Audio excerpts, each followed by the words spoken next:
hazırsınızsa başladıq. Hazırsınızsa başladıq. Değerli vətənlərim, gör ölkə nə günə düşdüsə, gör İlham Əliyev ölkəni nə günə saldısa, bütün hakimiyyətə bağlı kanallar kazino kumarxanaların, kazinoların reklamını edir. Ay millət. Ay, hası Allah gəlib Azərbaycanda qumar oynayar, hə? Hası Allah qumar oynayar İlham Əliyev. Azərbaycana gələn həyatınla elə qumar oynayır zaten. Azərbaycana gəlib hansı puldan gəlib qumar oynayar? Bir. İkincisi, Azərbaycanda nazirlərdən İlham Əliyevin ətrafından başqa hansı qumar oynayar? Saz əlin ağı yapışacaq buradan. Vilayət bir tərəfdən Bandadel, bir tərəfdən soğana çevirib qoyacaqlar. Hansı ağılsız qumar oynayar, hə? Hansı ağılsız kazinolara gedir Azərbaycanda? İndi birazdan şad xəbərlər gəlir, hələ qoyubları çatdırım. Qumar sənayesi üzrə bir çox ölkələrin iqtisadi və turizm strategiyalarını... ATV'dir, ATV. Deməli, bir yerdən Mehribanın, İlhamın yanından şablon sözlər gəldi və bütün hakimiyyətə bağlı medialar bunu paylaşdı. Gördünüz mü? Hamısı paylaşdı, eyni nöqtəsinə qədər. Deməli, mənbə birdir, bir. Yer tutur, xüsusən kazino biznesi həm dövlət büdcəsinə gəlir gətirən, həm də turizmi canlandıran bir sektor kimi çıxış edir. Güya kimsə gəlib qumar oynayacaq. Azərbaycana gəlmək, bir gələn sevinir, bir də çıxan. Və yaxın qonşumuz Gürcüstanda bu sahədə uğurlu nümunələr var. Məhz həmin nümunələr sayəsində kazinoların qanuni əsaslarla fəaliyyətə başlaması 20%dir və sosial baxımdan da mühüm dəyişikliklərə yol açıb. Son illər dünyada oyun sənayesinin, xüsusilə kazino biznesinin bir sıra ölkələrin iqtisadiyyatında aparıcı rol oynadığı müşahidə olunur. Bu sənaye hazırda yalnız əyləncə deyil, eyni zamanda turizm və investisiyalar üçün də mühüm sektor hesab edilir. Gürcistan, Monaco, Macao və Las Vegas kimi nümunələr bu modelin hazırki iqtisadi uğurlarını göstərir. Məsələn, Macao şəhərində dövlət nəzarəti və düzgün lisenziyalaşdırma mexanizmləri sayəsində Çinin bu bölgəsi Asiyanın qumar paytaxtı rolunu oynayır və Değerli həmvətənlərim, değerli soydaşlarım, görürsünüzmü İlham Əliyev nə günə düşür? İndi İlham Əliyev nə düşünür, bilirsinizmi? Nə düşünür? Nə düşünür? Yeznəsinin zadı qumara cəlb eləyib. İndi düşünür ki, şeyxlər zadda gəlib orada, ərəb şeyxlər zad bir-ikisi oynayacaq orada. Axı Heydər Əliyev qumarı yığışdırmışdı, qadağan eləmişdi. Əmr imzalamışdı. Baxın ha, indi İlham Əliyev düşünür ki, İlham qumara qoymurdular cəmaatı qumar oynamağa. Zaten sərhədlər də bağlıdır. Cəmaatın güya cibini pul yandırır. Cəmaat hamısı axışacaq kazinolara, qumarxanalara. Açıldı, gedəyin. Gişlər. Cəmaatda pul var, hə. Cəmaatda pul var, hə. Dəlisiniz siz. Deməli, dronlar Moskva və Rusiyanın digər bölgələrini darmadağın eləyir. Getdi. ABŞ-ın vitse-prezidenti Trump'ın siyasətini ələ saldı. Pis günə qoydu. Deməli, eks-vitse-prezidenti. Deməli, rəqəmlər dəhşətdir, dəhşət. Son 5 ildə Bakı Dövlət Universitetindən məzun olan 15.000 tələbədən 50% hələ də işsizdir. Baxın ha, baxın 5 il ərzində Bakı Dövlət Universitetini qurtaran 15.000 tələbənin yarıdan çoxu hələ də işsizdir. Digər yarısının 90%-i 400 manatlıq maaşa işləyir. Hə, Azərbaycanda institut qurtarmanın daha nə mənası qaldı? Qamaxozda işləyən də Gevarada 5-6 saat zibil daşıyır, boşaldır.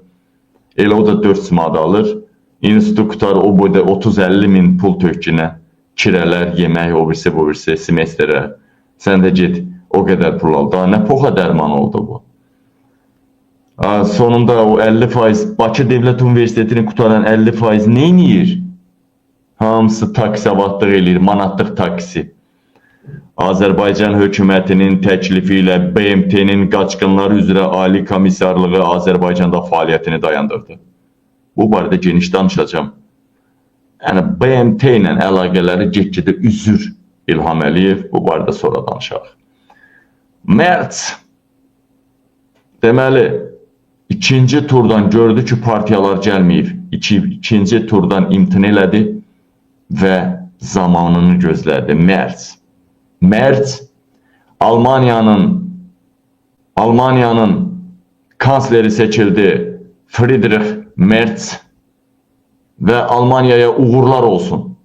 Doğrudan da sərt, doğrudan da iqtisadiyyatı gözəl bilən, doğrudan da çox şərəfli, general baxışlı bir liderdir Merz. Mənim hələm xoşuma gəlmirdi Avropa ölkələrinin prezidentləri. Hələm xoşuma gəlmir. Amma Merz çox, o uzun adam, çox dəhşətli, Almaniyanı dünya gücünə çevirən, super gücə çevirən bir lider olacağından çox güclü əminəm. İnşallah yaşayarıq görərik. Bundan ola bilər birazdan yenə danışdım. Dəyərli vətənlərim. Pakistanın Müdafiə Naziri Hindistanı nüvə zərbəsindən vuracağı ilə hədələyibdi. Niyə nüvə silahı atsanda var da Çin, dalında Çin durmuyor. Hani NATO'nun neçənci gücü Türkiyə durmuyor. Niyə? Ha?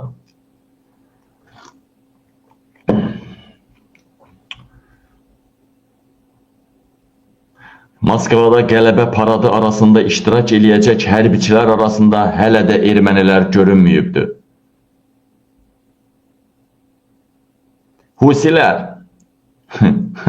kül Amerikanın başına deməzdim, elə bir yandan da deyərdim. Qarnını güdən Amerikalılar Trump'a səs verdi. Bugün Trump Husilər kimi testlərlə müqavilə imzalayır. Baxın ha, bugün Trump Husilərlə, Yəməndəki Husilərlə, testlərlə Trump müqavilə imzalayır. Artıq Husiləri biraz bombaladılar, onlar da ağıllandı. Dedilər ki, biz İsrail və Amerikanın gəmilərinə toxunmayacağıq. Və 1 milyarda yaxın zərbə vurulubdur Yəmənə, Husilərə. Düzdür, yerin altdan çıxıb atırlar, yerləri təsbit edilənmir. Amma quru hərəkatı da nəzərə alınmışdı, nəzərdə tutulurdu, gözdən keçirilirdi quru hərəkatı. Əlbəttə ki, quru hərəkatı Səudiyyə Ərəbistandan çox dəstək olacaqdı. Zaten pul da var, muzlularla darmadağın eləyəcəkdilər əlbəttə. Amma ki, Trump müqavilə imzaladı. Litva hakimiyyəti Serbiya prezidenti Aleksandr Vučić 9 may bayramına getmək üçün o da bir bəhanə tapdı. Təyyarəni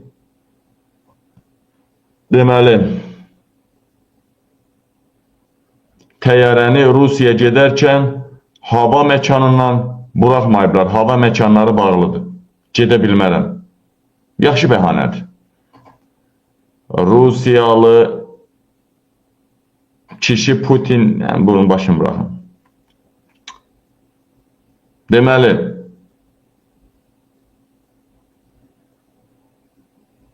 Husilər Trump'la müqavilə imzalayırlar da, təslim olduqlarını açıqladı. Daha bizə dəyməyin, sizin gəmilərə dəymərik. Ukrayna ordusu Moskvada fırtına qopardır. Ukrayna ordusu Moskvanı dağıdır.